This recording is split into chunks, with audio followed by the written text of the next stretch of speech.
তো আজকে আবার চলে এসেছি একটা get ready with me video নিয়ে। আর আজকে রেডি হব একটা ভিডিও শ্যুটের জন্য। আর এখন দেখো বাজে রাত 12টা, আর আমি এখন সবে রেডি হতে যাচ্ছি।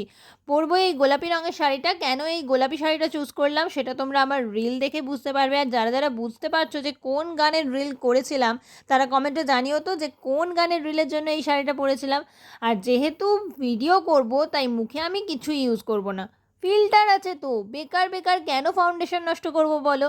তাই শুধুমাত্র আইলাইনার, মাস্কারা আর লিপস্টিক, ব্যাস এটুকুই করেছিলাম। আর সাথে পরেছিলাম একটা টিপ। জানি get ready with me video মানে অনেক মেকআপ করে মেকআপের ভিডিও দেওয়া, কিন্তু আমি তো সেরকম মেকআপ করি না। তাও তোমরা আমার গেট রেডি উইথ মি ভিডিওগুলো দেখতে খুবই পছন্দ করো, তাই যেভাবে রেডি হই সেটাই তোমাদের সাথে শেয়ার করি। অন্যান্য ভিডিওর তুলনায় গেট রেডি উইথ মি ভিডিওতে অনেক বেশি বেশি ভালোবাসা পাই। আর এই ছিল আমার ভিডিও করার জন্য ফাইনাল লুক। রিলসগুলো তোমরা দেখতে পেয়ে যাবে। চলো দেখাবে নেক্সট ভিডিওতে, বাই।